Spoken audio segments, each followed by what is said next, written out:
History पढ़ने से पहले कुछ टर्म्स हिस्ट्री में यूज होता है, जैसे कि pre history, proto history and history. तो ये सभी टर्म को जानना जरूरी होता है। तो एक बात तो हम लोग सभी जानते हैं, हिस्ट्री क्या होता है। यानी कोई भी ऐसा इंसिडेंट जो पास्ट में हो चुका है वो हिस्ट्री होता है। लेकिन हिस्ट्री को भी हम कितना इजीली जान पाए हैं, उसके बेसिस पे कुछ पार्ट में कैटेगराइज किया गया है। जैसे कि फर्स्ट पार्ट होता है प्री हिस्ट्री, सेकेंड पार्ट होता है proto history and third part होता है हिस्ट्री। तो प्री हिस्ट्री क्या होता है?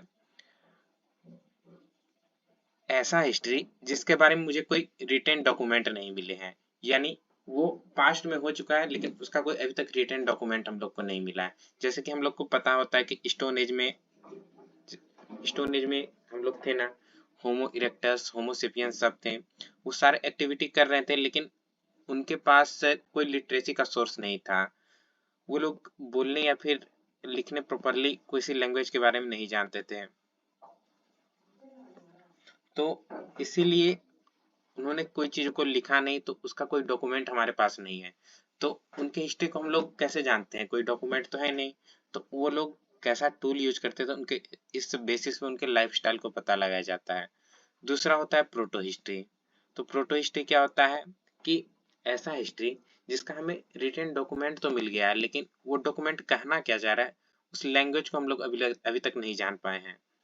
तो जैसा कि हम लोग देख सकते हैं कि हड़प्पन कल्चर में जो था ना, सील्स वगैरह हमें मिले थे, उसमें बहुत सारा लैंग्वेज लिखा हुआ था। जैसे कि ये पिक्टोग्राम सब है, ये कुछ लिखा हुआ है, क्या कहना चाह रहा है ये हमें नहीं पता।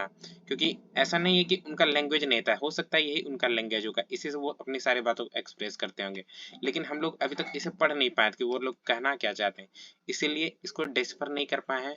यानी ये सोर्स है लिटरेसी का, लेकिन हम लोग को पता नहीं है कि हम लोग को इसको कैसे यूज करें।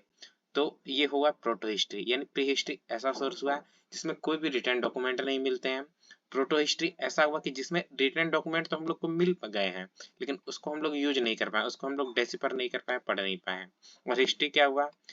ऐसा सोर्स हिस्ट्री का जिसमें हम लोग को रिटर्न डॉक्यूमेंट भी मिल गया और उसको हम लोग पढ़ के उस समय के कल्चर या फिर सोसाइटी को हम लोग जान पाए, यानी हिस्ट्री को हम लोग जान पाए हैं। जैसा कि वैदिक पीरियड में जो संस्कृत का यूज होता था, उसको हम लोगों ने इजीली पढ़ लिया हिस्टोरियन ने, और हम लोग को उससे हिस्ट्री काफी हद तक इजीली सॉल्व कर पाए हैं। तो अब हम लोग को क्लियर हो गया होगा कि हिस्ट्री क्या होता है। एक प्री हिस्ट्री, दूसरा प्रोटो हिस्ट्री, तीसरा होता है हिस्ट्री। तो प्री हिस्ट्री में क्या होता है? प्री हिस्ट्री में होता है कि ऐसा हिस्ट्री का पीरियड जिसके बारे में कोई रिटर्न डॉक्यूमेंट नहीं मिला है और उसका पता हम लोग सिर्फ आर्कोलॉजिकल एविडेंस या फिर टूल्स वगैरह के बेसिस पे लगाते हैं। दूसरा होता है प्रोटो हिस्ट्री। प्रोटो हिस्ट्री क्या होता है? जिसका हम लोग को मतलब आर्कोलॉजिकल एविडेंस से भी पता लगाते हैं और उसका रिटन डॉक्यूमेंट तो है मगर उसको हम लोग यूज नहीं कर पाए अभी तक, उसको हम लोग डेस्पर नहीं कर पाए। और तीसरा वो हिस्ट्री। और हिस्ट्री में क्या हो गया कि इसका हम लोग रिटर्न डॉक्यूमेंट भी मिल गया और इसको हम लोग प्रॉपरली यूज भी कर लिए हैं। तो थैंक यू फॉर ऑल।